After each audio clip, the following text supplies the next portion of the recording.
Ongi baderitzozue, martxoko bilkura hasteko 6etan geneukan hitzordua jarria. Lehenik eta behin aipatu gaurkoa ezoiko udalbatza bezala deituta dagoela, izan ere, hilabeteko azken ostegunetan daukagu ohiko udalbatzak egiteko gure buruari lanketa jarria. Baino biharko eguna jaieguna denez, egun bat aurreratzea erabaki deu eta orduan ezoikotasuneko bilkura da gaur burutuko duguna. Eguneko aztergaiak baditugu eta ongi baderitzozue lehenengo puntutik hasiko gara. Eta lehenengo puntuan 2023ko iraiaren 28ko eta 2023ko urriaren 26ko aktak onartzeko proposamena dakarkigu.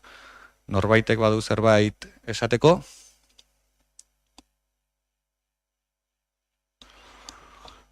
Onartutzat emango dugu eta nik soilik bai aipatu nahi nuke, aktekin burubelarri lanean gaudela eguneratzeko, itzulpenean daude hainbat akta eta espero dut epe laburrean eguneratzea akten inguruko informazio guztia.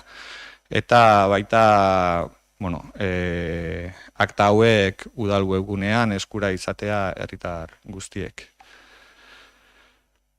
Hori esan da, bigarren puntura pasako gera, eta bigarren puntuan 2023ko aurrekontuaren likidazioaren onarpen dekretuaren berri ematea da.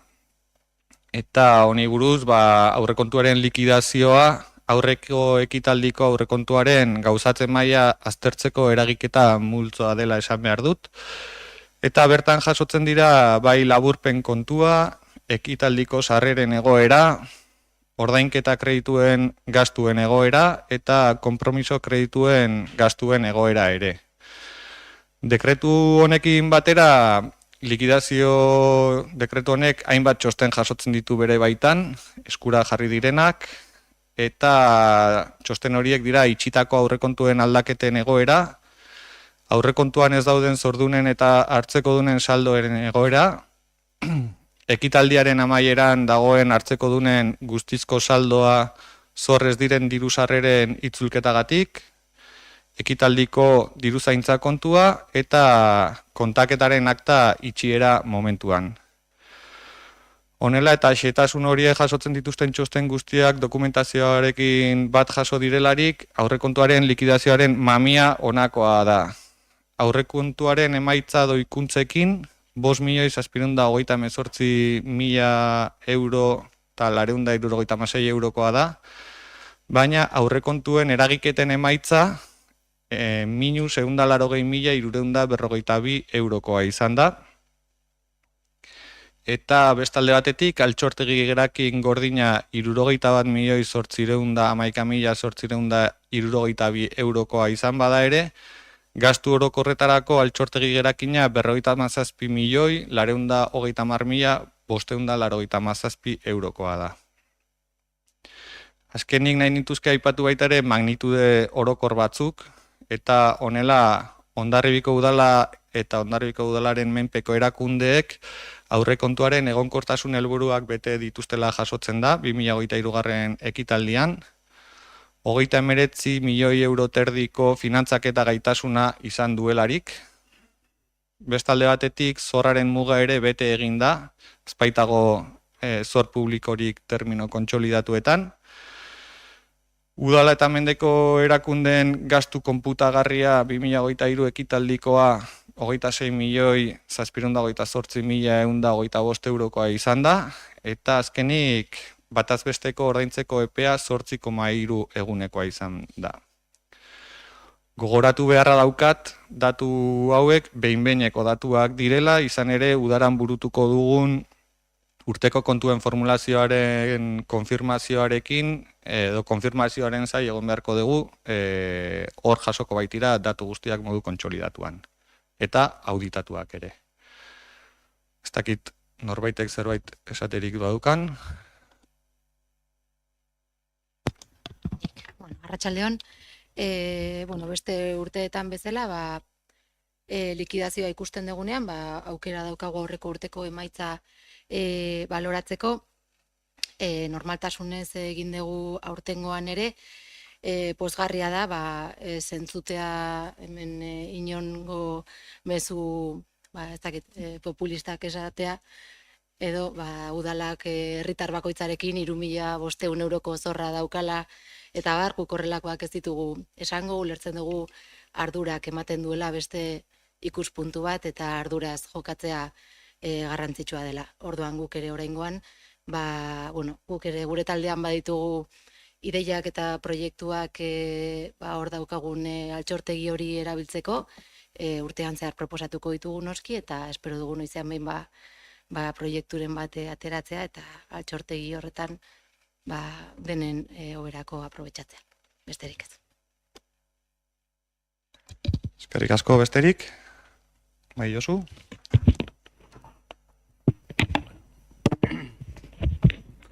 Behingoz eta beti bezala, guk saio ongo gara, estaremos esperando. Itxaron, egingo dugu, azken likidazioa iritsi arte. Ziurrenik, kreditu aldaketarako tartea ere, laster izango dugu, eta orduan ikusiko dugu egoeraren behin betiko egoera zein den. Oraingoz daukagun emaitza, behin-behinekoa da, eta ikusi dugu bertan, bi legegintzaldeek bat egiten dutela, bi gobernu izan ditugu agintean, eta guk balorazioa egingo dugu, baina sakonago egin nahi genuke, eta ekaina, uztailean dagoeneko kreditu aldaketarekin eta behin betiko datuekin egingo dugu gure balorazioa.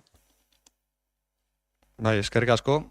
Oso hiek aipatu, eman dena azalpenean adierazi dela urteko aurrekontuen eragiketaren emaitza -180.000 eurokoa dela, hau da aspaldiko urteetan, udal honetan izan den lehenengo aldia da urteko eragiketen emaitza negatiboa dela 180.000 eurotan, hau da, jasotako ekarpenak eta erabilitako baliabideak urte honetan lehenengo aldiz urte askotan emaitza negatiboa eman duela, eta emaitza hori doikuntzekin 5.700.000 euroko emaitza bat ematen duela, baina aurrekontuen eragiketen emaitza lehenengo aldiz azkeneko behintzat 8 urteetan negatiboa izan dela aipatu behar dut, eta nahi bazute datua badaukat azkeneko 5 urteetakoa behintzat, eta hemen nabarmen ikusten da nola 2018an 5 milioi eurotik gorakoa zen urteko aurrekontuaren emaitza, 2019an 3.740.000koa, 2020an 4.728.000 eurokoa, 21an 2.656.000 eurokoa, 22an 1.634.000koa, eta -180.000koa 2023 ekitaldian. Hori da jasota dagoena dekretu honetan, eta horren berri ematea zegokionez, berri emanda geratzen da. Mila esker.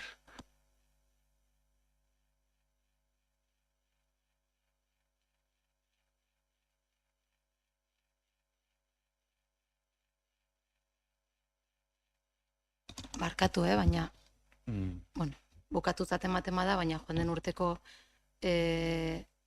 aurrekontu eragiketen emaitza -120.000 eurokoa izan zen, dekretu berdinean begiratuta. Besterik ez. Gaur ez, aste honetan eskatu dut efektiboen fluxuen egoera, eta hau da jasotako dokumentazioa, eta dokumentazio honetan hau da jasotako informazioa. Guk publikoki edo jaso degune honetan, guk joan den urtean -120.000 euroko aurrekontutako eragiketen emaitza izan genuen dekretuan jasotzen dena gutxienez.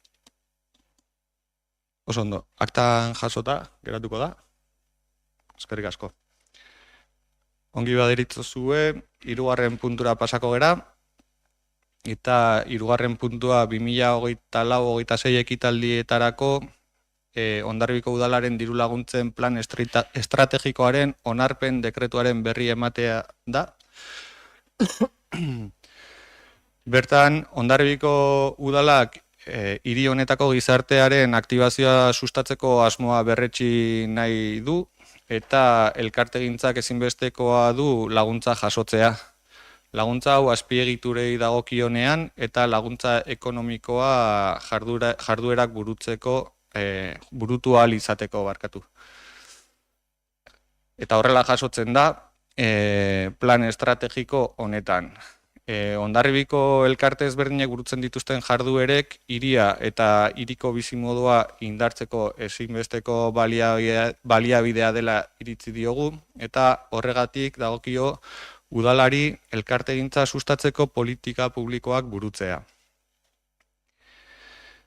Elkartegintza sustatzeko arauek diote laguntza hauek emateko helburuak eta baliabideak plan estrategiko batean definitu egin behar direla.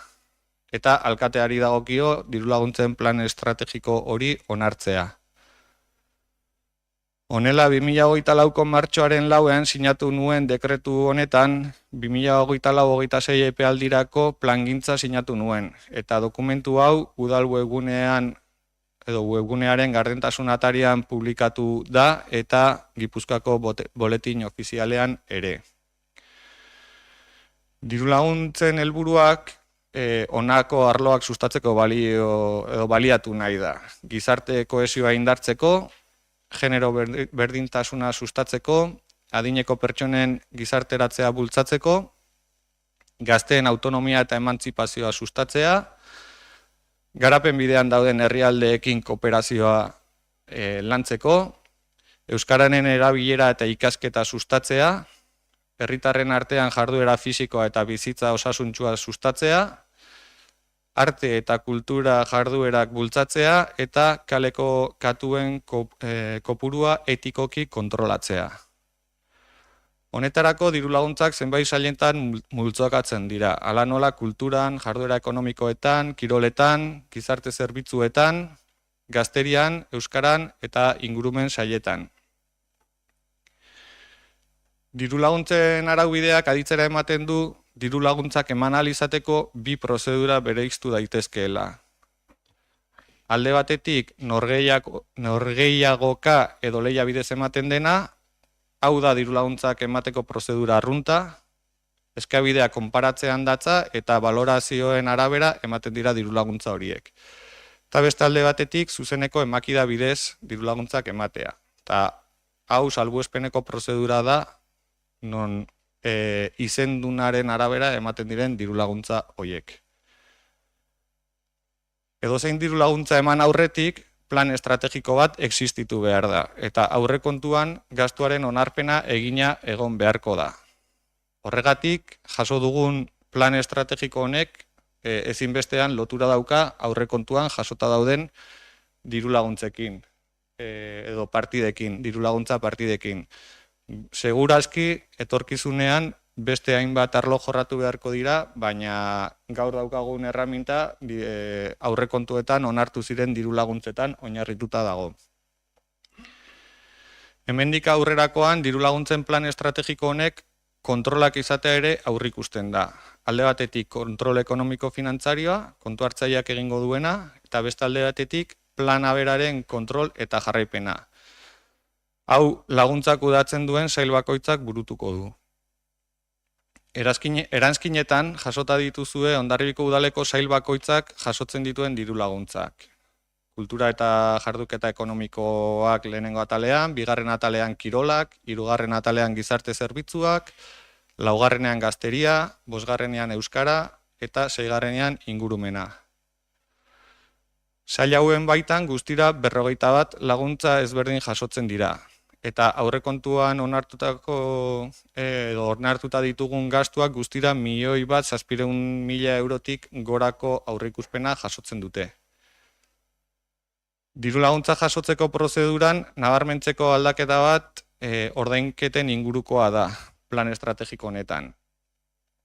Izan ere aurreko aldian zegoen plan estrategikoan jasotzen baldin bazen lehenengo ordainketan 60% jasotzeko aukera eta gero zuriketa egiterakoan 40% jasotzeko aukera, hainbat eragileek eskatu digute horrek arazoak sortzen dizkiela eta aldela kopuru handiagoa jasotzea lehenengo ordainketa horretan, eta horregatik proposatzen da diru laguntza izendunetan hasieratik 175 eta 125eko aldaera izatea, eta ordenantzak aldatu beharko ditugu lehia bidezko diru laguntzetan urrats hori emateko. Horrela jasoa dago plan estrategikoan ere, eta ordenantzak aldatzen ditugun heinean jasoko da baita ere ordainketa kopuru horiek aldatzekoa, baina gaurdanik ja, edo dekretua onartuta dagoenetik, hobeto esan da, diru laguntza izendunetan lehenengo ordainketa 175koa izango da, eta behin zuriketa egiten denean,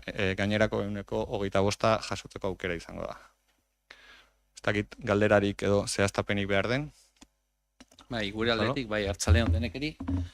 Batez ere, gure aldetikan, posten gaitu, berrestea berriz plan estrategiko guzti hau eta indiren aldaketak. Agian guk elkartu garenean beraiekin ere ikusten da, 160 eskasa zela, eta pozgarria da 175 iotzea, baina gustatuko litzaiguke pixka gehitxo iotzea, bai 80 edo 185, baina alare begi honez ikusten dugu aldaketa hau, zen elkarte asko ala esan zigun, eta batez ere gure boskaldeko izango dela. Bai, berri ematea barkatu. Bale. Beste iritzirik? Berri eman da. Laugarren puntura pasako gara. Eta laugarren puntua 2024ko plantilla organikoa eta lanpostuen zerrendaren aldaketa onartzeko proposamena da.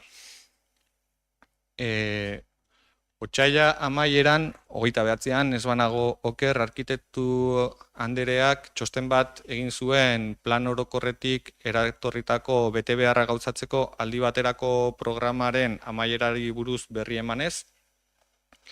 Eta aldi baterako programa horrek jasotzen zituen bi arkitektu apoaren lanketan sakontzeko beharrezkoak zirela. Arkitektu anderearen txostenean aipatzen du ere hirigintza eta zerbitzu teknikoak sailak behar bezala funtziona dezan ezinbestekoak direla bi arkitektu lanpostuen zerrendan sartzea. Eta hori ikusirik pertsonal sailari eta udalidazkari jaunari eskaera honen bideragarritasunari buruzko informazioa eskatu nien, eta teknikari hauek egin duten txostenean ere, edo inguruabarren azterketa dela eta epe labur eta ertainean bederen, bi arkitektu gehiago behar direla ondorioztatzen da, eta lanpostuen zerrendan eta plantilla organikoan lanpostu hauek sartzeko prozedura argitzen dute. Kontuan izan da Hondarribiko antolamendurako plan orokorra sail horretan egikaritzen ari direla eta lanketa horrek aurrera egin dezan daukagun premia, bi arkitektu plaza sartzea proposatzen da lanpostuen zerrendan eta plantilla organikoan, eta dokumentazioa guztiarekin batera duzue egin beharren eskakizun guztiak, langile ordezkariekin adostua izan da bi lanpostu hauek lanpostuen zerrendan eta plantilla organikoan sartzea, negoziazio kolektibo bitartez eginda proposamen hau, eta azkenik udal kudeaketa batzordean ere diktaminatua izan da proposamena. Beraz, ez dakit zerbait aipatzeko asmorik baduzuen. Bai, Gonzalo? Akalixa? Bai, arratsaldeon guztioi. Gaurkoan laugarren puntu honetan udaletxeko plantilla organikoaren aldaketa proposatzen da. Zuk aipatu duzun bezala bi arkitektoena. Azkeneko boladan udalkudeaketa batzordean lan asko egiten ari gera denon artean pertsonalaren inguruan, eta bide batez eskerrak eman nahi dizkiet pertsonal saileko langilei. 2022an gu gobernuan ginela, hasi ginen egonkortze prozesuarekin, egonkortze prozesu horretan 2 urteko epearekin, kasu honetan 42 langileen inguruan, oinarriak eta lanketan ari gera. Aurtengo bukaeran, emaitzak ikusiko ditugu, aurrera jotzeko. Bestalde, beste motatako prozesuak ireki beharko deitu beharko ditugu, beste langileen inguruan, aurrera egiteko. Titularra bilatu nahiko banu, nik esan nezake abotsanitz gobernu taldean dagonetik interinitate tasa igo dela. Binon kudeaketan eta egon gera, arduraz jokatzen dugu denok, eta hori badakigu epe motxean izango dela, binon hemendik denbora batera, interinitate tasa hori prozesu guztiekin jetxiko dela eta begia honez ikusten dugu. Aurtengo agintaldian hasieratik esan genuen guk oposizio eraikitzailea egingo dugula, eta hala da, nire ustez, udal kudeak eta batzorde guztietan aldeko bozkak eman ditugu, eta horrela jarraituko dugu pertsonalaren gaiarekin, jakin badakigulako zaila dela kudeatzea, arduraz jokatzea eta aurrera jotzea batez ere langileen gaiekin. Binon azkeneko emaitzekin konten gaude eta posten gaitu denon artean hau batez askotan aurrera egiten dugula. Guk askotan zueko posizioa zinetenean ez genuen horrelakorik jasotzen, binon, politika gintzan koherentzia eta moduak hor daude, eta usten dut mahai gainean hausnarketarako besterik ez. Eskerrik asko. Eskerrik asko besterik. Aurrera, Josu? Bueno, a ver, gure aldetikan, por nuestra parte...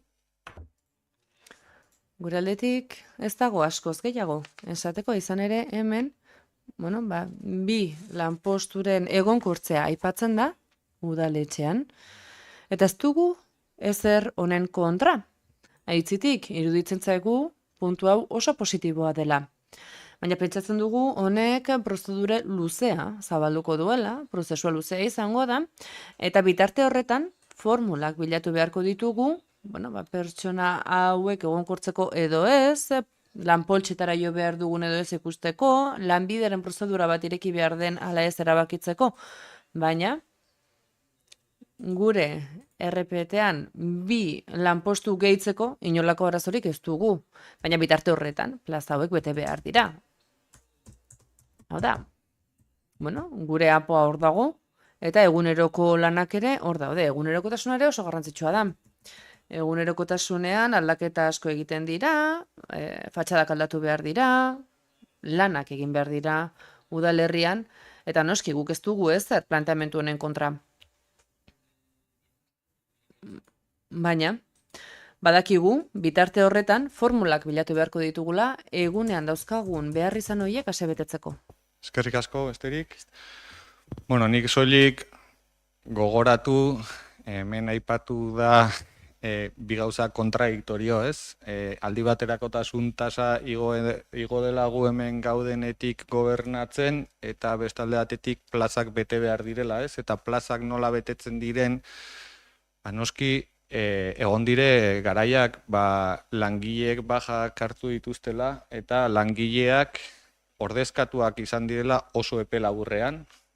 Egon dire jubilatu edo erretiro hartu dituzten langileak eta plaza horiek okupatu izan dire langileen bitartez, eta noski horrek badauka langile finko bat ordezkatua izaten barimada gaixoaldi batean baja hartu duelako, ordezkatzen da interinitatean dagoen langileen baten trukean, ez? Eta dena den guztiok badakigu, hemen gauden guztiok badakigu, udalbatza honetan onartu zelako ez soilik egonkortze prozesuak, baita 3 urteetan burutzeko deialdi publiko bitartez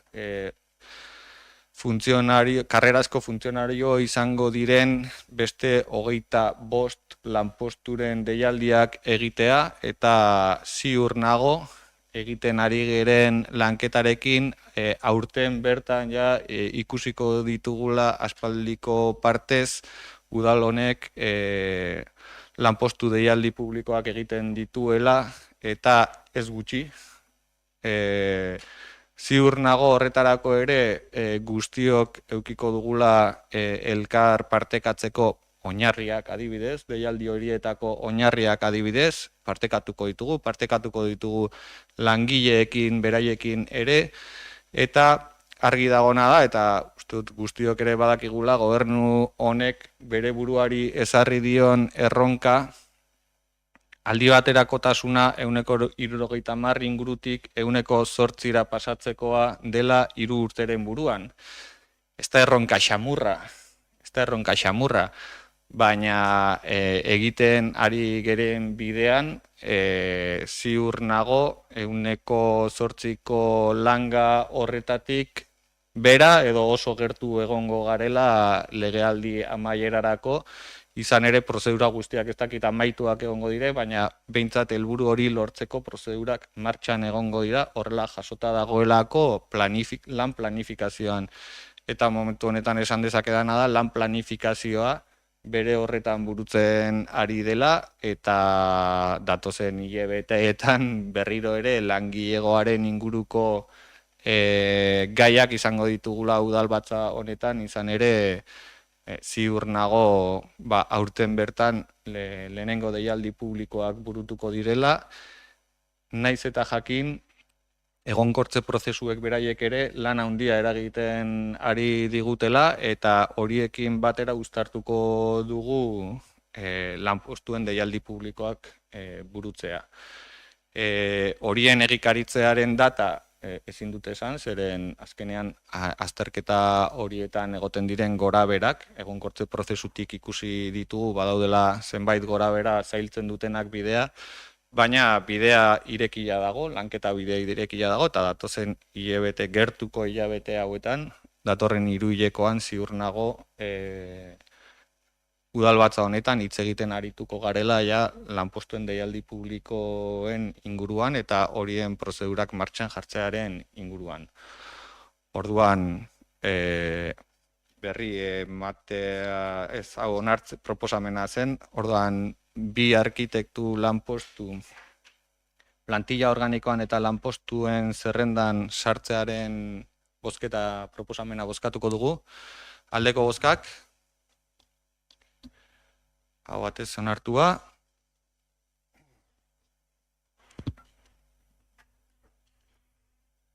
Eta 5. puntura pasako gara. 5. puntua 2023-2027 urteetan Hondarribian euskararen erabilera sustatzeko ekintza plan estrategikoa onartzeko proposamena da. Eta horren azalpena egiteko Garoari emango diotitza. Eskerrik asko Igor, eta arratsalde on guztioi. Iruditzen bazaizue, naizta batzordean eta azaldu dugun, azalpen zabalago bat emango dute gaur, herritarrek ere jakin dezaten gaur zer den ekartzen duguna.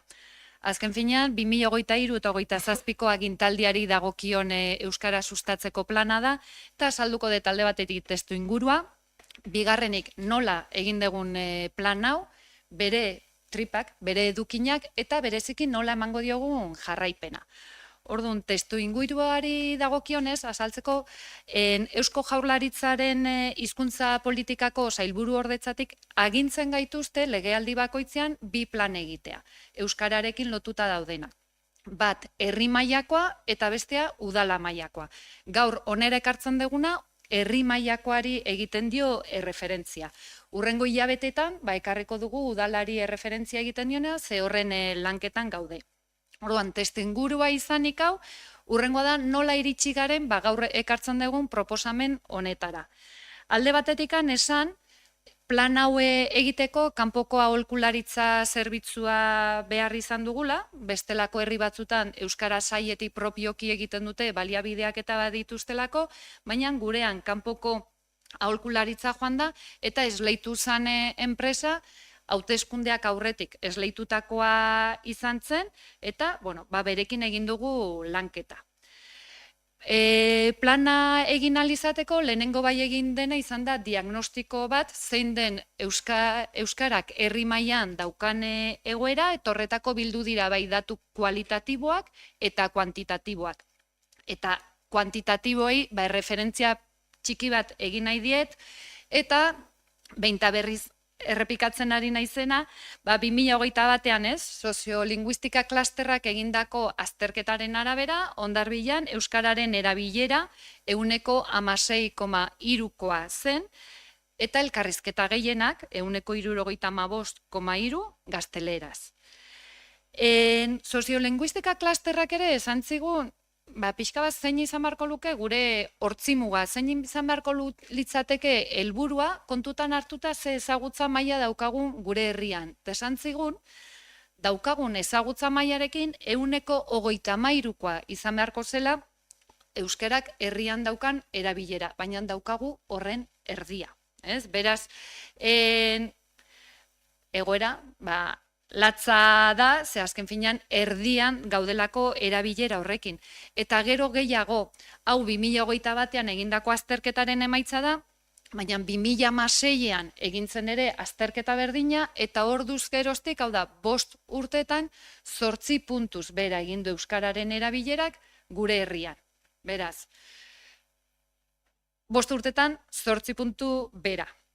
Ondorio, ze gertatzen dena? Diagnostikoa da gure herria dela erdera nagusi duen herri euskaldun bat.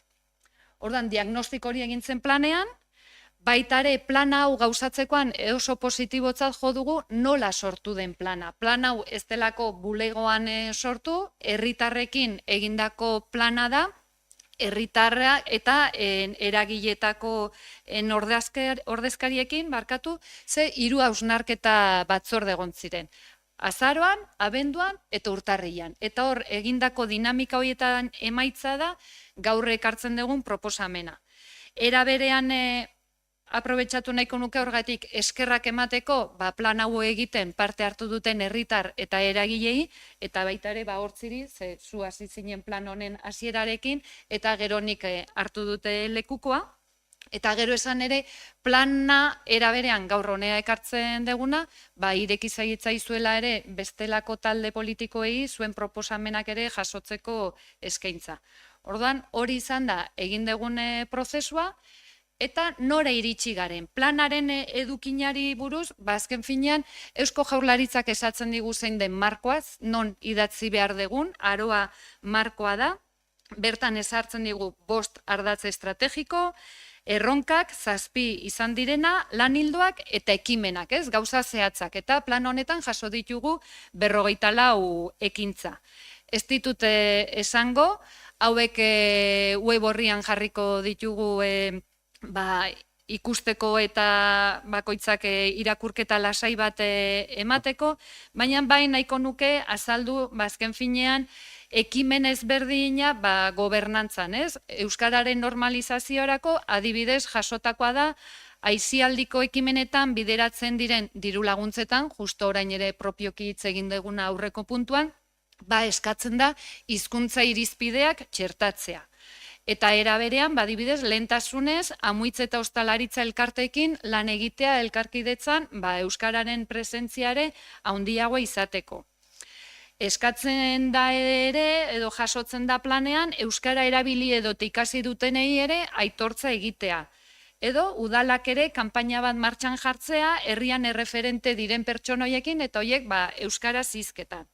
Zinemare euskeraz eskaintzea, berriz ere agertzen da hau, taberna, merkatari eta barrei, bertako langilei euskaraz ikasteko erraztasunak ere eskaintzea. Mahai gainean jarri nahi dutena, ez da plan bat exigitu egiten duna. Exigitu eta bitartekoak exigitzen dizkio udalari gauza horiek ere aurrera eramateko.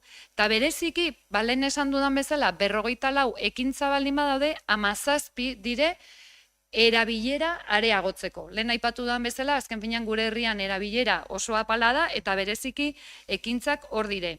Paisaia linguistikoa euskeraz izatea, kultura eta kirol elkartetan euskararen erabilera bultzatzea, kirol entrenatzaia, kiroldegikoak ere euskaraz aritzea, gurasoak aktibatzea, tokiko euskarazko idabideak bultzatzea, Hor, ekimen pila bat jaso dire, eta bukatzeko, bai aipatu nahi dudana da, nahi deguna da plan hau hitzetatik ekintzetara pasatzea, ez? Bestela geratzen zaigu hor ere kajoian, eta aroa markoa berta exigitzen digu jarraipena nola egingo dugun zehaztea. Herritar hauekin hausnarketa batzordean ja erabaki zen nola egingo zen lanketa, proposamena jaso ziren, eta proposatu zena zen sortzea herri mailako talde eragile bat, baina nola beste saietan ere hitzantzekoak erabiltzearen alde izan gearen, euskara maila sortzea erabaki da, non dauden norbanakoa, baina bereziki ere talde eragile horietako ordezkariak, baina gero egingo da lana sektoreka edo gaika, izan hezkuntza, izan aisialdia, izan kirola. Orduan, hau da planak jasotzen duena, hau da, euskara saietik ekartzen duguna gaur onartua izateko, eta, bueno, galderarik baldin balego.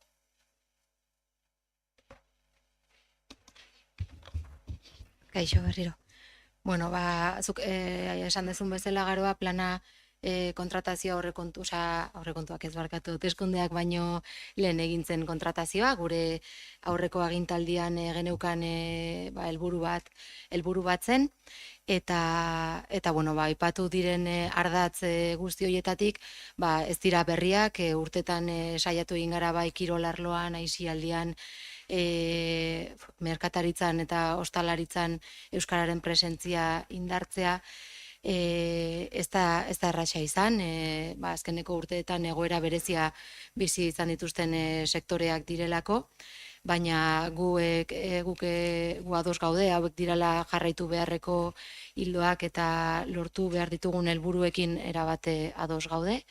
Beraz, gure taldearen adostasuna izango du plan estrategiko honek, eta ekintza plana gauzatzeko gure babesa izango du gobernu honek ere, eta herritarren parte hartze guztiarekin, espero dugu hemendik urte batzutara soziolinguistikak berriro ere ikerketa hori egiten duenean emaitzak aurrekoan baino hobeagoak izatea. Eskerrik asko. Besterik? Bai, arratsaldeon. Hori eskerrak emon parte hartu duten guztiei, eta gero, koherentzia hitz egin dozue, eta jake koherentzia erabili dozuen, aste honetan, entzun diogu Pradales jaunari, importantena ez dela profesional batek euskaraz hitz egitea, baizik eta profesional ona izatea. Herrira etorrita, berdina gertatzen zaigu, importantena da euskaraz hitz egitea, euskaraz aritzea, euskaraz bizitzea, eta hizkuntza eskubideak bermatuak egotea. Eta beraz zuei ere koherentzia portxo bat. Besterik ez. Eta gero, kezka bat, plan bat egin dugu, plan horren jarraipen orain udaletik egin behar dugu, eta ikusten dugu arazo txiki bat badagola, eta da, nolabait ere, Hondarribi bezalako herri bateko tamainan, euskara sailak eta 4 lagunez osatuak egoten dira, gaur egun euskara saila, nahiko, profesionalki 4 lagunez daude, eta hori ere, segurazki indartu beharko dela, eta indartzeko bidea jarri beharko direla. Beste barik. Bai, sail askotan jasotzen dudan deialdia da, eta, lehengo gaiarekin lotura zuzena du, baina horretan bakizute lanpostuen balorazio objektiboa egiteko bidean gaudela, eta hori da erraminta objektiboa zehazten duena ze behar eta ze baliabide ditugun udaletxe honetan, eta erraminta hori burura eramaten denean hor ikusko ditugu zeintzuk diren ditugun beharrak eta sailak, ez sail bakoitzetik edo sail bakoitzaren ikuspegitik, baizik antolakuntza osoaren ikuspegitik. Baina ongi iruditzen bazaizue, hitzartzeak hartuta bozketako proposamena egingo dugu, hau da 2023-2027 ekitaldietan Hondarribian euskararen erabilera sustatzeko ekintza plan estrategikoa onartzeko proposamenaren aldeko bozkak. Hau batez onartuta. 6. puntura pasako gara. Eta 6. puntuak honela jasotzen da, presako lurzatiaren xehetasun azterlana behin betiko onartzeari buruz, De Leon jaunak jarritako berraztertzeko errekurtsoa ez onartzeko proposamena epez kanpo aurkeztu delako. Eta horren inguruan ez ditxuri eskatuko diot hitzartzea. Eskerrik asko Igor, arratsaldeon guztioi. Bai, ikusita batzordean bi errekurtsori buruz hitz egiten ibili ginela, iruditzen zait egokia azalpentxo bat ematea bozketara pasa baino lehen. Izan ere, hiritar honek bi berreztartzeko errekurtso sartu zituen. Lehenengoan eskatzen zuen Bisesari emandako obra lizentzia balio gabetzea. Gertatzen dena da, obra lizentzia hau alkatetzaren dekretu bidez eman zela eta beraz modu berdinean erantzungo zaio, hau da dekretu bidez ebatziko da. Horregatik ez dakargu puntu hori udalbatza honetara. Eta dakarguna bigarren berraztertzeko errekursoa da. Hau da, non eskatzen duen presako lurzatiaren xehetasun azterketaren baita ere bertan bera edo nulidadea deklaratzea. Kasu honetan, xehetasun azterlan hau udalbatzak onartu zuen 2022ko abuztuan eta beraz horregatik hau bai pasada batzordetik diktaminatzera eta gaur dakargu gaur bozkatzeko. Beraz, edukiari dagokionez, aztertu da juridikoki, hiritar honek sartu dituen errekurtsoak eta ondorioztatzen dena da epez kanpo egindako errekurtsoak direla eta beraz gehiago edukian sartu gabe gomendatzen digutena da errekurtso hauek tramitera ez onartzea eta beraz horixe da gaur bozkatzera ekartzen dena. Galderarik edo zalantzarik? Beraz, lehen aipatu bezala presako lurzatiaren xehetasun azterlana behin betiko onartzeari buruz De Leon jaunak jarritako berraztertzeko errekurtsoa ez onartzeko proposamena epez kanpo aurkeztu duelako horren aldeko bozkak. Aho batez onartua. Zazpigarren puntura pasako gara. Eta 7. puntuan Jaizkibel mendiaren mendiegala egonkortzeko eta lur jauzia ziurtatzeko lanen berri ematea da. Gogoratuko duzute martxoak 3ko goizaldean, Farolako errepidean lurra, harriak eta landareria erori zirela modu nabarmenean. Eta egoerari aurre egiteko premiazko neurri batzuk hartu behar izan ziren, arrisku egoerak ekiditeko asmoz, hau da, bizilagun batzuk etxetik atera behar izan ziren, eta errepidea ere moztu egin behar izan zen hainbat egunetan. Eta egoeraren balorazioa egitearekin batera zenbait erakundetako lankidetza izan dugu lehen momentutik. Hala nola Jaurlaritzaren segurtasun sailak lehenengo momentutik parte hartu zuen, eta Foru Aldundiko bide azpiegituren sailetik ere elkar lankidetza izan dugu lur jauzia gertatu zen lehen momentutik. Eta elkarlan horrek bidea eduki du, oraindik ere elkarlanean jarraitzen dugu, hainbat bilera eta hainbat elkarrizketa izan dugularik bide honetan.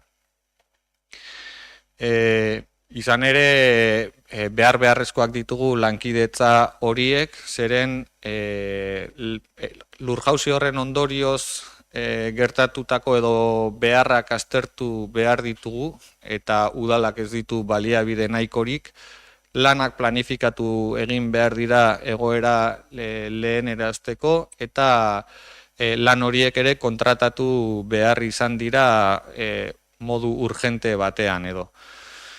Esan behar da, Itxarlabarraren izaera bera ez egonkorra dela, eta hori horrela onartu beharra daukagu, eta beraz, lurjauziak eta luiziak gerta daitezkeela etorkizunean ere maigainean jarri beharra daukagu. Izan ere, oso eremu handia da, eta, ez da erresa, biziri dagoen mendi baten inguruan aktuazio orokor bat egitea. Gainera, kontutan eduki behar dugu, eremu hori ere ingurumen ikuspegi batetik sensiblea den eremu bat ere badela eta hartu behar diren neurriak konplexuak direla bere osotasunean jorratzeko. Beraz, Foru Aldundiarekin elkarlankidetzan egingo diren jarduerak eragina izango dute Luizia gertatu den eremuan bertan. Baina ez dute gainerako mendilabarrean eragina izango. Aurre ikusitako lanek eta kontratatu direnak konfirmatu diate aste honetan bertan lanak ja kontratatu direla, 4 hilabeteko iraunaldia izango dute, eta bitartean inguruan bizi diren herritarrek eta aktibitateak lanen eraginak ere sufrituko dituztela jakinarazi beharra daukagu. Azkenik esan nahi dut baita erorketa gertatu den eremua udalaren jabetzakoa dela, eta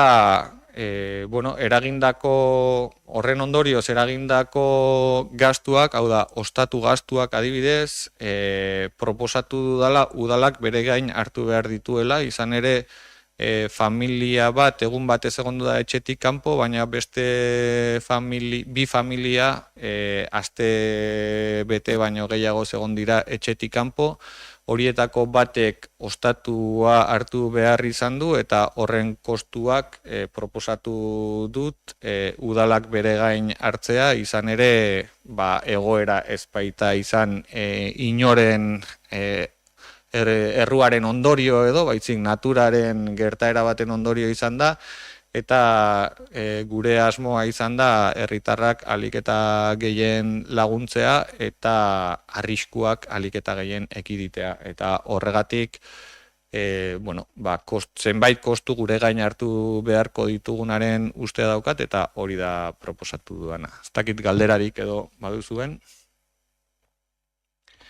Mendi labarraren erorketaren inguruko xehetasunak eman da, 8. puntura joko dugu, eta 8. puntuan gobernu organoen kontrolari dagokiona 2024ko 664 zenbakitik 987 zenbakia duen alkate dekretura arte eta 989 zenbakitik 1076 dekretora arte berri emateari dagokio, eta ez dakit inork honen inguruan galderarik baduen. Bueno, atzo bozea maile bileran aipatu genuen moduan, eskatu genuen bi dekreto bertatik kentzia, eta erantzuna ez dugun jaso, horren berri eskatzen dugu. 951 eta 988. Barkatu esatea, Gonzalo, baina atzo bozera maile bileran adostu genuena zen eta eskaera izan zen hemen dauden bi zinegotzi zeuden dekretuak kontutan hartuta eta batek ezingo zuela bertan izan kontutan hartuta hori ez aztertzea eta horrela jaso da, horrela jaso genuen, horrela erantzun zen atzo bozera maile batzordean eta horrela jasota dago. Orduan hasiera batean bi eskatu genitun, eta egila da, azkenean onartu genula, 988 dekretuak kanpo gelditzea. Eta erantzuna zu jaso. Atzo bertan erantzuna izan zen, eta gaur irakurri ditudanean zein dekreturen berri ematea den, horregatik esan du 664tik 987 eta 989tik 1076. Eta horren inguruan eskatu zenez atzeratzea hurrengo udalbatza batean jorratzeko, horrela adostu genuen atzo eta horrela jorratzea zegoen aurrikuspena. Aurrikuspena zen galdetuko zenio idazkari jaunari eta erantzuna emango zela. Guaintxe bertan enteatu nahi, zuk irakurri duzun horretan, bi zatitan esan duzula, kanpoan gelditzen zela. Zen eskatu genuen, hemen zegoen zinegotzi batek ez etortzeko honea. Orduan, beraz saldu denean, eta erantzuna ez dugun ez jaso, horregatik galdetu dizut. Nik Ala ulertu nun, Igor, baina bueno. Bueno, nik, ez dugu jaso nik horregatik. argi neukan eta nik egin behar nuena zen horren argipena idazkari jaunari adierazi eta horrela adierazi nion ez genuela gaur jorratuko tartean dagoen dekretu hori eta hurrengo udalbatzan jorratuko dela dekretu horren inguruko berri ematea eta horrela hitz egin genuen bozeramaile batzordean.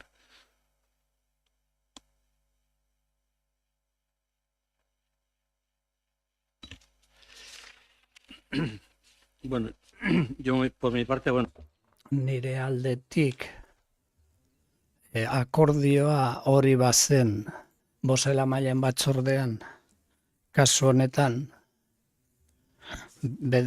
behatzi sortzi ez hitz egitea, ondo ez dugu egingo, baina bai hitz egin nahi nuke behatzi bost baten gainean, 951 hori delako beste dekretua, nola nahi Mendelurekin zerikusia daukana. Behatzi sortzi bot, akordioa dago, onartu egiten dut, baina behatzi bost bat barkatu Josu.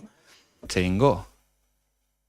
Ez dela ez dugula hitz egingo. Eskatu da gai horri buruz beste momentu batean hitz egitea eta horrela jaso da beste momentu batean hitz egingo dela. Berrogeita hamaika? Bai? Ez, behatzi sortzi dekretua eskatu... Zidazu bukatzen, mesedez. Behatzi sortzi dekretua eskatu zen zinegotzi batzuk agertzen direlako dekretu horretan beste momentu batean jorratzea eta dekretu hori beste momentu batean jorratuko da. Ez dela hitz egingo da. Eta nahi baduzu galdetu 951 dekretuari ongi iruditzen zait. A ver, el decreto 951. Behatzi bost bat, nik balorazio bat egin nahi dut, dekretu honen gainean bere luze laburrean oso osorik.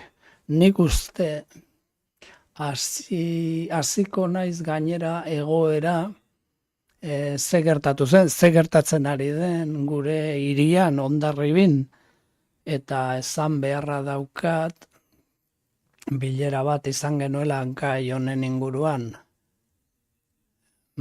Mendeluko batzordearena edo mailarena, gero hirigintza batzordean, eta gero irratian ere eztabaida bat izan genuen honen gainean, baina gustatuko litzaidake osoko bilkura honetan udal batzean eukitzea garapen bat, herritarrek eta gu geuk jakin ahal izateko orokorrean jaso dezagun zein egoeratan bizi ari diren herritar batzuk eta nola edo hala, historikoki eta egoera hala, zer datorkigun gainera, zer etorriko zaigun. Eztabaidetan hitz egin dugu, esan dugu nola edo hala, ur itsasotik sartzen den ur masa oso handia dela, gero eta handiagoa, batez ere irailean, mareak ikusita, urrian, abenduan, azaroan eta otsailean ikusi dugu eragina izan dutela Mendelun eta Baratze alde batzuetan eta Hondarribiko beste alde batzuk Santa Engrazieko errekatztoan. Gai horrek orokorrean eragina duguan eta gai moduan zalantza asko edo galdera asko sortu dizkigu, gai zaila da, orain arte erabili izan dugun ikuspegia da, horiek berez ureztatu daitezken aldeak badira, ureztatu daitezkela, urak gainez egin duela, baina igual ikusi beharko dugu, behar bada marinako denda batzuk itzi beharko ditugula. Nola edo, filosofia hori ala, berriro aztertu beharko dut, ikusi beharko dugu, eta Jaurlaritzak nik uste dut berraztertzen ari direla, beste egoera bat hartzen ari direla, eta bi norabidetan landu behar dela, alde batetik prebentzioa, eta bestetik nola edo ala, sendotzea egoera berri hori begia aurrean dakaguna mareak, nik nola edo ala, kostaldea ezagutzen dugunak ikusten dugu 21 zentimetroko aldea badugula duela 40 urtetik ona. Alde hori hemen etorri egin da eta badirudi gelditu egingo dela. hemen geldituko zaigu. Eta hori da nola edo hala eragina izan duena bai mareetan eta eragina du bai mendelun, hitz egiten ari gara, birgaitu behar dugula eta egiten ez badugu egoera zendoago batetik orokorrean ez dugu hitz egin behar, onartzen badugu urez gaineko direla eta eraikinak ere beteko dira, baina biztanleak eraman beharko ditugu beste alde batera. Egoera hori horrela, guk alderdi moduan, garai baten planteatu genuen ekimen batzu, mahai bat montatzea errekerimendu batzuk udalari, gauza horiek egin genituen, herritarrek ere alde hartako auzotar batzuek kezka ikusita azkenengo marea gertatu behar zuenak orain martxoko hilabetean eta ikusita martxokoa ikaragarria izan zela, zeren ur marea ura ikusita nola urtutzen ari den izotza, zenbait momentutan presio atmosferikoagatik marea igotzen da beste zenbait momentutan, baino gehiago eta elementu hori bat dator otsailarekin. Eta ikusten ditugu uraldi handia gertatzen dira, zenbait aldeten. Nik uste du San Pablon bide hori baserrietara doana guztiz urez gainezta egon zela ezin zen pasabide guztietan. 40-50 zentimetro ez dira baratzea bakarri da, jendeak handi pasatu behar duena ibilgailuekin, ambulantziak eta bar, mendelun ikusi dugu, Eskatu zait hitz egitea 951 dekretuari buruz. Bueno, yo quiero...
Declara. 951 dekretuak klandestinoak jotzea eskatzen du mendeluko baimenik gabe egindako obra hori. Eta hor, hainbat gai aipatzen dira, izen batzuk ere bai. Eta dekretu horrek, nire gustean, behintzat, dekretu horrek hori ez dago ordenatuta. bere edukia ez dago ordenatuta. Bertan agertzen diren gaiak kontraesankorrak direlako. Batetik, hor urak egindako txostenak daude, eta baita norbanako batek egindako txostenak ere, urak egindako txostena beraz, eta baita bertako guardia municipalak egindakoak ere. Eta horiek emaitzetan ere agertzen dira. Dekretuak berak erantzun bat jasotzen du. Izan ere, bertako auzotarrek dekretua atzera botatzeko ere eskatu izan dute. Eta atzora arte jaso dituzte hainbat erantzun. Eta gai hau berrartu egiten da horietan. Horrez gain, eta dekretuaz gain, idazkariak berak ere dekretua hartu eta dekretuan agertzen diren izen horiei, pertsona horiei gauza bereskatzen dira. Hau da, dekretutik haratago badirela beste idatzi batzuk ere. Baina dekretuak beren beregi esaten du batetik egin direla baimenik gabeko obrak. 9-7-0-0-3, 9-0-0-0-83an, 9-6-0-0-6an, esate baterako. Eta uraren txostenetik haratago, bertako udaltzainen txostena ere badago, eta baldintzatu egiten dute gaia bera. Haietan eskatzen zaie, bertan egin diren obra horiak guztiak leheneratzeko, eta esan beharra daukat, hemen dekretuak dioenak ez duela bat egiten errealitatearekin. Eta hori baieztatzeko datuak dakartzat. Udaltzainek egindako lehen esku hartzean, batetik uraren txostena daukagu eta badirudi txosten honetatik abiatuta egin direla bi dekretuak 9-6-0-0-9 eta 9-6-0-0-6 esate baterako. Eta hauek otsailaren 20koak dira, okerrez banago. Eta bertan aipatzen dira obraren zati bat, uralitak, eta bar.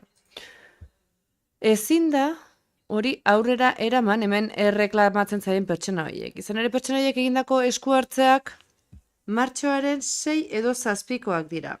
Beraz, txosten hau ezin da gero berretsi. Ez dakigulako lan hauek ondoren eginak izan ote diren. Hori batetik. Bestetik, udaltzainek aipatzen duen leku honetan, pertsona horiei esaten zaie eta txostenean agertzen da, pertsona horiek egindako lan horietan dikeak eta bailak edo lezoiak altxa zituzten. Hau da lekua, hau da argazkia. Eta hemen egin zituzten lanak 6-7an, eta hemen ez dago inolako esirik, inolako bailarik, inolako lezoirik. Beraz, hemen agertzen den txostenak, eta dekretu honek oinarritzat duen txostena, ez da egiazkoa. Ez lezoiei dagokienean, ez eta urak aipatzen dituen beste aldagei dagokienek. Izan ere, bertako uralita variazioiek, bertan agertzen diren egurroiek, 20 urte baino gehiago daramate bertan. Hemen gertatzen dena da, hirigintza departamentuak eta zuk zeuk sinatuta insistitzen duzuela errealitatea ez diren gai batzuetan. Izan ere, honi emandako erantzunean ere gauza bera agertzen da. Hemengo dekretuak ere gauza bera aipatzen du. Zer gertatzen da? Zer gertatzen da honekin? Azken batean, ikusten ari gara, etxituta daudela pertsona hauek, izan ere pertsonaiak erantzun dute. Esan dute, eurek ez dutela bertako lurretan egindako lan horrekin zerikusterik ez eta dokumentazioetan agertzen den horrekin zerikusterik. Eta ezin dutela, egin ez duten zerbait atzera bota.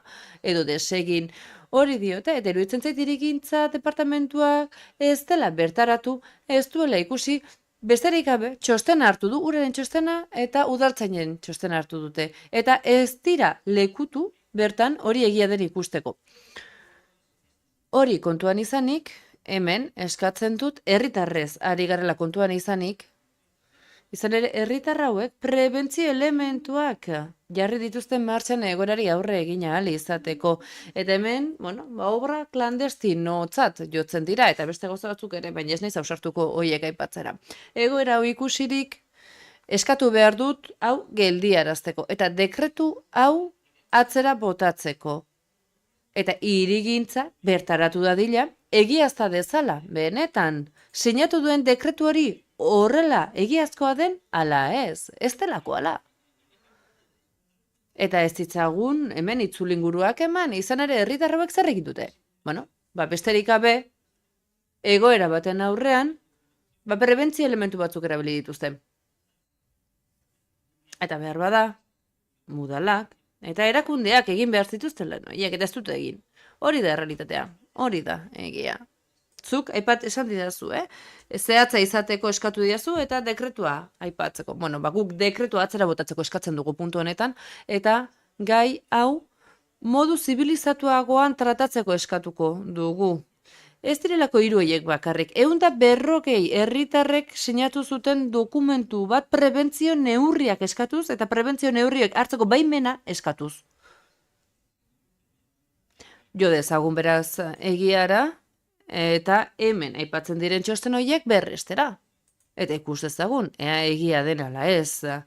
Joka dezagun arrazoiz, eta utz diezaiogun bertako herritarrei alduten hori egiten, eta administrazioak beti ere kontra ez egiten. Izan ere batzuetan, administrazioak ezki erabiltzen dugunean, demokraziaren kontrako eraso egiten ari gara. Hori da hemen, auzitan dagoena.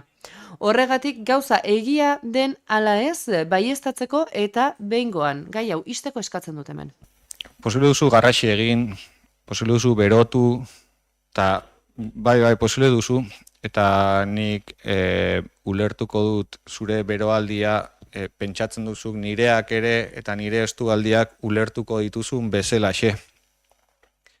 Dekretu hau oinarritzen da, azken finean, obra batzuk egin direla, baimenik ez zituzten obra batzuk, bizilagun batek deitu eta udaltzaingoa juntzelako eta ondorioztatu zuelako obra batzuk egiten ari zirela baimeni gabekoa. Ez bizilagunak soilik. Deitu urak agentziak baita ere bidali zuen txosten bat udaletxera esanez hor lan batzuk egiten ari zirela baimendu ez zitezkeenak. Ura agentziak bidali zuen. Eta egia da, zuk hasiera batean testu inguru luze horretan egin duzun horretan adierazi duzu aldaketa klimatikoa eta horretan noski eta dekretu horretan aditzera ematen den bezala eskumena trantsizio ekologikoko ministeritzak badauka, ura agentziak badauka, Eusko Jaurlaritzaren ingurumen sailek ere badauka eta badaude udalaz gaindiko erakunde batzuk osongi ezagutzen duzun bezala, ze prozedurak osongi ezagutze dituzu Josu. Badaude udalaz gaindiko erakunde batzuk eskumena dutela udalaren gainetik.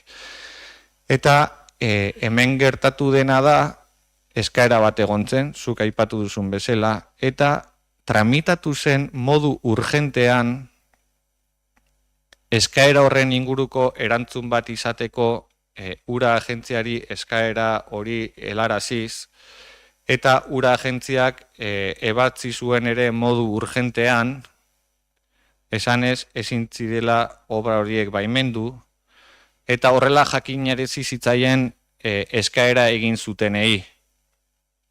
Oso epe laburrean gainera erantzun zitzaien. Baina, gero bizilagun batek deitu zuen udaltzaingora eta udaltzaingoa agertu zen bertan eta ireki zuen gorabehera txosten bat eta eta gelditu arazi zuen obra ez zeukatelako baimenik. Hurrengo egunean berriro deia jaso zen eta agertu zen berriro udaltzaingoa eta beste gorabehera txosten bat egin zuen eta berriro gelditu zuen obra. Eta 3. egun batez berriro ere gauza bera gertatu zen.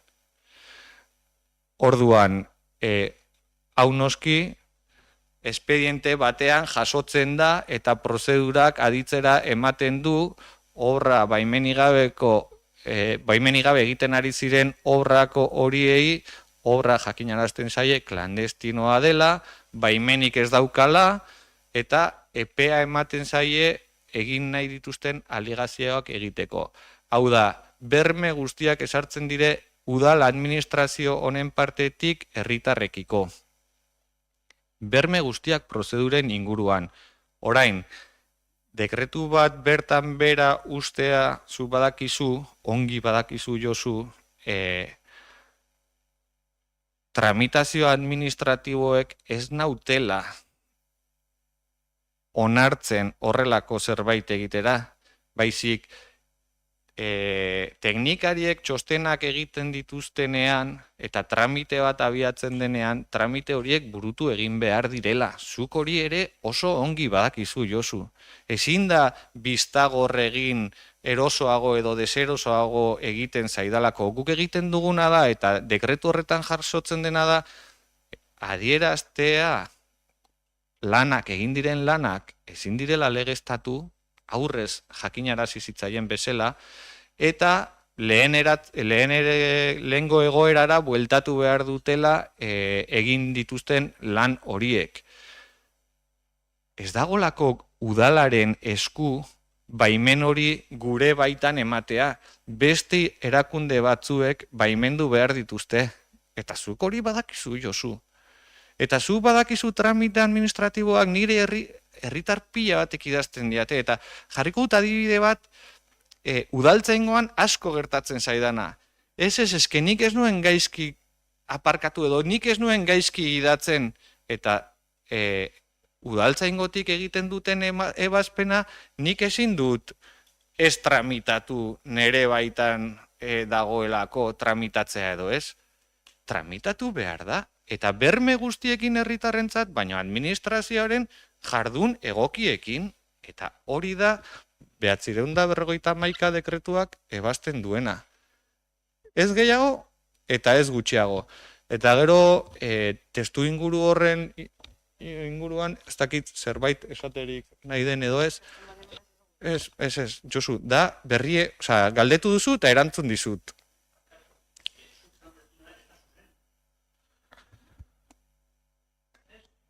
Bale, aktan gelditu dadila nik esandakoa eta zuk esandakoa, eta horrela jasoko da. Ez da zuzena, nik, konforme nago esan dezunean hor egin dira lan batzuk egin dirala.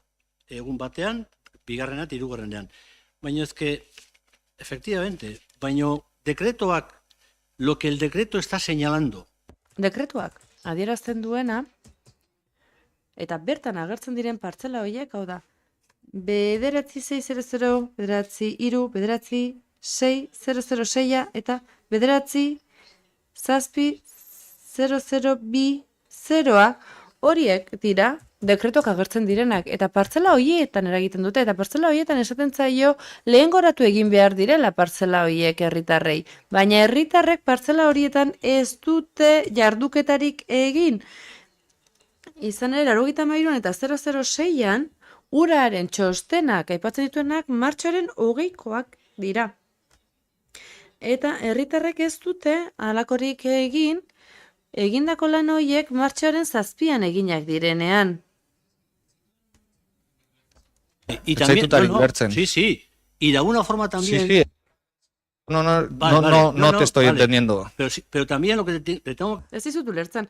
Bueno, esan behar zu 9.600 horretan, udaltzainak partzela hori aipatzen duenean, esango dizut, hau, partzela hori dela, eta hemen ez zuten inolako lezoirik jarri, ez zuten inolako esirik jarri. Nik hemen eskatzen dudan bakarra da, eta eskatu egiten dut, nik esaten dudan hau, egiaztatzea nahi nuke. Horixe besterik ez dut eskatzen. Bertako hirigintza departamentuak egiaztat dezala nik diodan hau. Ez dut besterik eskatzen. Aurrera egin aurretik hori egiaztatzen. Netan pentsatzen duzu, esaten ari zerena da, udaltzaingoan, hirigintza departamentuan arinkeriaz jokatzen ari direla? Hori da esaten ari zarela? Ez uste duzu, ez dela begiratu, ez dela aztertu, ez direla kontsultak egin, ez dela sakondu gaian, esaten ari zera guzti hori, udal teknikariak ez dutela bere lana modu egokian burutzen ari, hori da ulertu dizudana. Nik ez naiz hasi, ez arinkeri, nik ez da esan hori, hori zuk esan dezu. Nik ez, bakarrikan, ez, bakarrikan ari naiz esaten, persona hauek bialdu duten testoen inguruan eta induten deskarren inguruan, eta gero ikusiaz uraren informea, porque uraren informea daukagu, ba, ez dala, que no concuerdan. Ez datoz bat, nik ez diot besterik. Baina nik ez diot modu batean edo bestean lan egin dutenik baizik eta, bueno, ez datoz bat bitxosten hauek, eta horregatik egiaztatzeko eskatzen dut. Guak justu jasotzen du hori. Ematen zaiela epe bat aditzera emateko beraien ikuspegia. Hori esaten du zehatz-mehatz dekretu horrek, Josu. Eta ez, barkatu ez. Ez dut bukatu, Josu, eta erantzungo duzu bukatzen dudanean. Edo ez duzu erantzuterik nahi. Ba, ari naiz erantzuten, eta ez diazu usten erantzuten. Mesedez, mikroa itzaliko duzu? Eskerrik asko. Soilik esan, udal honetan egiten ari diren ekimen guztiak ez direla gai honen ingurukoak erresak izaten ari. Ez dela gure administrazioari lotutako gai bat bakarrik, udal teknikari asko daudela gai horren inguruan lanean, eta lehen esan dudan bezala, berme guztiak emango zaizkie herritarrei eta teknikariek arduraz jokatuko dute, orain arte jokatu duten bezala eta jokatzen jarraituko duten bezala. Orduan, dekretutik eratorritako konklusioak konklusio dira, eta eman denez epe bat audientziarako herritarrei, zuk eskatzen duzun bezala, audientzia hori jasoko da, eta audientzia horren ondotik, egin beharrak egingo dira. Beti ere, udal teknikariek jasotzen dituzten beraien egin beharren barruan, zalantzarik gabe. Markatu. Erantzuna Zuk aipatu duzun dekretu horretan, herritar hauek erantzun zuten, alegazioak aurkeztu zuten. Organoen kontrola, 951 dekretua. Barkatu. Hitz egin dugu gaiataz. Horri, dekretuari buruz... No, me dejarás que siga hablando, ¿no? Barkatu, Josu. Utziko diazu hitz egiten, ez? Nik agertu nahi nuke erantzun bat eman dela. Eta beste dekretun bat ere, 1088 ere, hor auzitan dagoela, duela 2 egunekoa da. Eta berriro ere dekretu honetan azpimarratzen da, pertsona horiei esaten zaie, eurek egindako aktuazioa ez dela zuzena, eta hala eta guztiz ere, aipatzen diren lekua, partzelak ez dira berak, eta berriro ere egoera berera erortzen dira, dekretu honetan, besterik ez nuke esan nahi. Aktan jasoa geratuko da, eta besterik gabe gobernu organoen kontrolarekin, bai? Ni ere nahi dut zerbait esan gai honetaz buruz. Aurrera.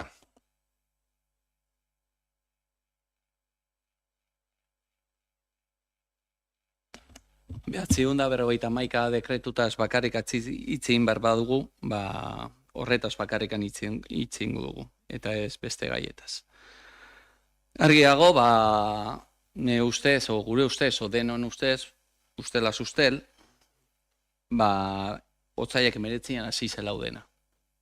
Sartu zen idatzi bat, udaletxe honetan, 2153, eta bertan, azaltzen zen, bizilagun batzuk laguntza eskatzen diotela udaletxeari beraien itxiak ez urez betetzeko. Barkatu da, gobernu organoen kontrola eta 951 dekretuari buruz hitz egiten ari gera. Barkatu Igor, baino idatzi zenbaki hori azten da dekreto horretan.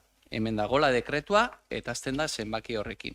Eta hemen dekreto honek, 951 jartzen du zeintzu diren pasu guztiak eman direnak. Eta hortan azten die otsaiak 19an. Sartzen da idatzi bat, laguntza eskatzen dutela Mendeluko bizilagun batzuk. Bertan daude 150 sinadura uste dut, ez ba naiz konfunditzen zen, ez ditut sinadurak ikusten. Eta hor badago kontakto telefono bat. gizon oneri, bizalegun hauekei esaie entzun, esaie deitu, esaie jun berekin zer dagoen hortan. Gero, horren ondorion, urrengo unean, otsaiako gehian, sartzen da salaketa bat, beste bizilagun batena. Bere partzela ondoko, ez daki zer daukan, eta irakusten ditu argazki batzuk. Txosten hau eta dekreto honek, egiten ditu parte hartzen ditu denuntzia horren argazkiak lana bihurtzen diren moduan. Bizilagun hauek ez dute hartu dituzte neurri preventiboak, eta bakarrikan eskatu dute laguntza udaletxe honetari. Abotzan taldea, abotzan hitza, osea, bauzute abotz asko, ez duzute kaso egin. Ez da erantzun, ez da entzun, eta hori da larriena. Batez ere, gero, pixkat aurre esego, otsailako 29an jasotzen da uraren txosten bat. Uraren txosten hori esaten du beraiek ere jaso dutela otsailan 20an sartu den salaketa hori. Eta bertan dauden partzelan nagusiak identifikatzeko eskatuz. Baina udaletxe honek berdin jarraitzen du. Ez dio bizilagun hauei 130 sinadura horiekeri entzuten eta ikusten. Zergatik? Zeren egun berian ematen zaio erantzuna. Azkarra, zuk esan duzun moduan. Azkar erantzun zaiela bizilaguna hori zer egin behar duten eta nola egin behar duten beraien eskaerak. Erantzun zaie, bai, baina teknikoki, baina non egon zeate beraiei entzuteko. Beste batzutan, segun ze arazoa dauden, bai egiten duzute herri batzarrak, elkartzen duzute hemen jendiari, entzuteko, ikusteko zer behar duten. Ez duzute erantzun. Alkate eta udal moduan ez duzute erantzun. Gai honetan. Eta dala ez, Igor, barkatu utzinazu. Erantzun dugula esaten duzu eta ondoren ez dugula erantzun esatu duzu. Teknikoki, egin zaie erantzun, Igor, barkatu, egin zaie erantzun, ezin dutela egin. Nahi dutena. Baina ez dakizute zer nahi duten egin.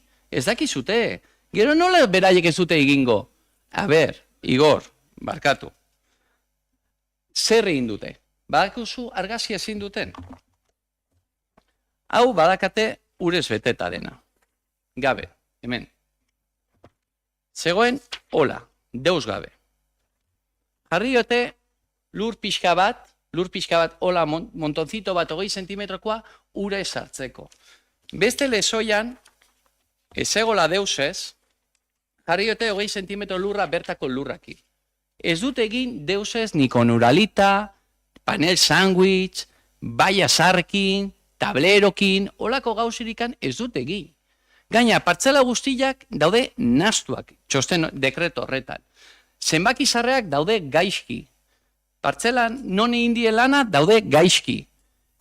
Teknikariak udal etxe hontako teknikariak ikusi dutenean, indute basatu dire beraien txostena, udaltzaingo induten partian, eta gizon horrek egin duen otsaiako goian egin zuen salaketan. Mesedez, hau alzen konpondu oso erraz. Baina udal talde honek, zuena, batez ere, gobernu taldea, ez dute erantzun behar den moduan, hurbiltasunez, eta bertan zeuden agobiatu bizilagun horiekeri. Eta zer egin du udal talde honek? Bira, hori dena esan da, gero beste dekreto bat urrengorako utziko dugula, baina ja zakit egin barko dugun, ja hemen hitz egin, 1928, zeren hortan sartzen zaigu bai Josu eta bai neri tartean, baina dekreto bera da. Dekreto bera, baina esaten dire gauz batzuk azten zere ikusten, ez daka ez bide administratiboako, ez bide juridikoa. Zen dago dena gaizki dekreto horretan. Bai partzelak, bai lanak, bai zenbakiak, bai izenak, bai zer esaten diren. Ostras, kriston txapuza da. Eta hori ezearako bertan egon. Deitu, jartzen zuen zenbaki bat, hemen telefonoa lehenengoz sarreran, ezke daudean beste paper, ja, lehenengo sarreran eta hemen dago zenbaki bat. Beraien eskaera. Eta non egon zeate. Neurri preventiboak eskatzen dituzte, eta zuzute erantzun. Lehenengo gelditu zenean martxoak zazpin, lehenengo aldiz junzelo udaltzainarea eta gelditu zenean, deitu nion, ez ditxurik kasu hontan, ardu dago moduan urbanismokoa, juteko mesedez eta ikusteko zer ari ziren egiten. Hala da, ez ditzu ditu nizun. Bai, bale. Etxo, egin diazu bandera bat, erantzun. Bai, baina, bueno, usten dut, hitz egin eta gero jarraitzen dut. Deitu zenidan, baina zenidan deitu juteko gara ikustera zer ari ziren egiten, Zer Deitu gertatzen ari zen, zenidan, bai, klaro, zer gertatzen ari zen, eta esan izunean ari zirela egiten obra batzuk inolako baimenik zer gabe. da obrak? Neurri prebentiboak ari Zer gera da, baina, a ber, barkatu. Gauza bat, barkatu. Baina eske, no? Ez, neurri prebentiboak. Gauza da, Begira, obra, barkatu. bueno, aliozu obrak jarri, deitu nahizu moduan. Baina, ari zaie ondoratzen gauz bat, eta zuek izan duzute, baina ez dakit zi izan duzute, zeren ja inzate transformatu, zen gaina pelotari errak sortzen nahi izate, zeren etortzen direnean pilota zuen mai gainera, askar bueltatzen duzute, baina gai guztitan. Eta gero duzute, eta gero gainera baduzute kriston aurpegia, beste dekreto bat gai guztia hau pasa denean, bi dekreto jarri, beraiek audientzia egin, erantzun bete berriz beraieri notifikazio batekin, eta gero egiten duzute beste dekreto bat, zerrendatik kanpo dagola, noski, 1083, esaten dela, estudia viabilidad de posibles actuaciones para defender el barrio de Mendelu de las inundaciones. Defender? Noski baien bederra defenditu, baina azileratik anjunite ikusi zerraien egiten, eta gure talde moduan ikusten dugu, bide motza akala gau guztia hau, eskatzen dugu, mesedez, eteteko gai guztia hau dagoen moduan, eta gero hitz egin eta landu gauzak. Baina ne ustez, baina hemendikan aurrera, ez dakit nora nahi zuten iritsi, sanzillo jartzen, obras clandestinas, expedientiak irekitzen, izenak maile gainen jartzen, ez dakit nora nahi zuten iritsi. Baina nire ustez, zuen hurbiltasuna, hitz egiten zenuten hortan, neik urrun gelditu da. Egiz egiten dizute, eta kristonpen hartzen dira, zen gai erresa. Denak lantzeko, baina denok lantzeko, Eta egon dire azkenian, egon dire erantzunak notifikazio bidez, arpegi eman gabe, egon dire salaketak, o expediente sancionador batzuk astea, eta izen batzuk mai gainen jartzen. Eta ne ustez, juten baldin bazate bertara, aski ikusiko zen, zer dien neurri preventiboak. Nahi baitugu urrengo uholderako, neurri preventibo batzuk baitugu gu landuak. Nahi baituzue elkartzen gera, eta jartzen ditugu mai gainean. Gu lantzeko prest gaude. Baina ez gaude prest, holako jarraipen bateri, bate ematea. Eta horregatikan, gure taldetikan eskatzen dugu, mesedez, hau dena etetzea. Bai dekretua behatzi egun da, 51 eta bai 988. Nik ez dakat arazoik.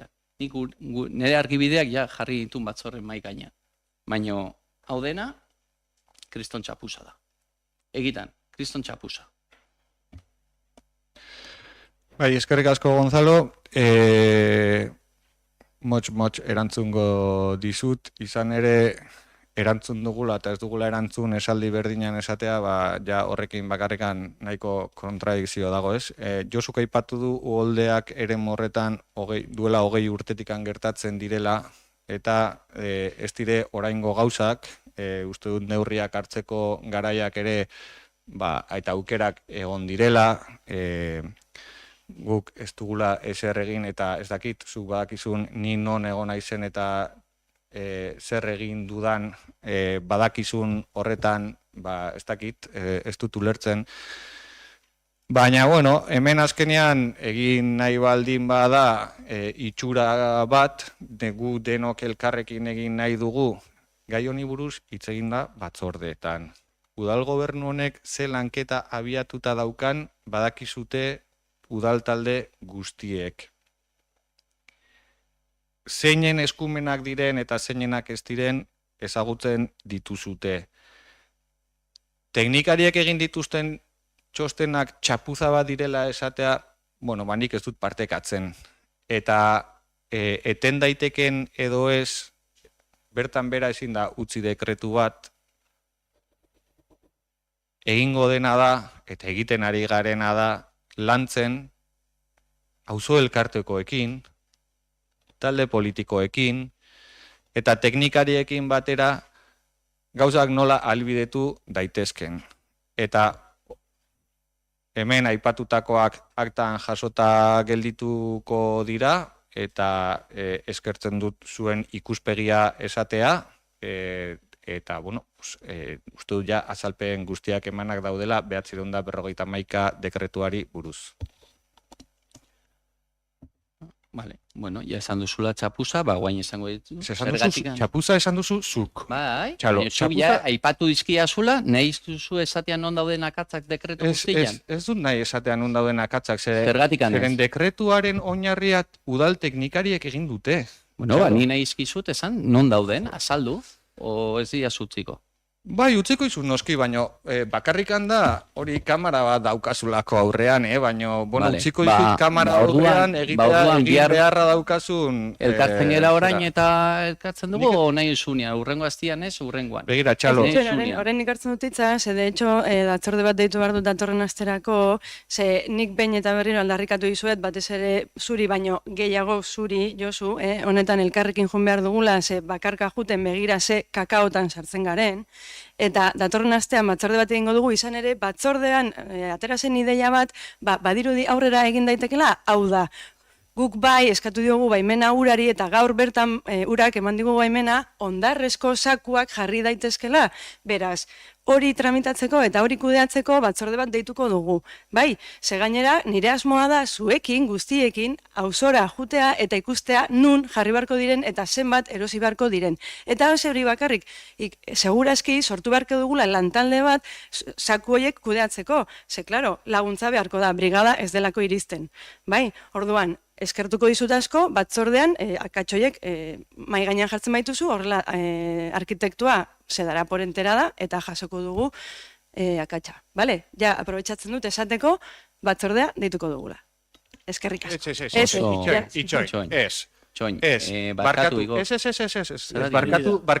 Barkatutzen dut dena nik, baina hori bai, udalbatza amaitu da, udalbatza, bai, erantzun beharko dut, Ez, udalbatza... Ez, barkatu, esan duen gauza ez dituna, urana, iruditzen zaitu. Txalo, ez. Baina... Ez.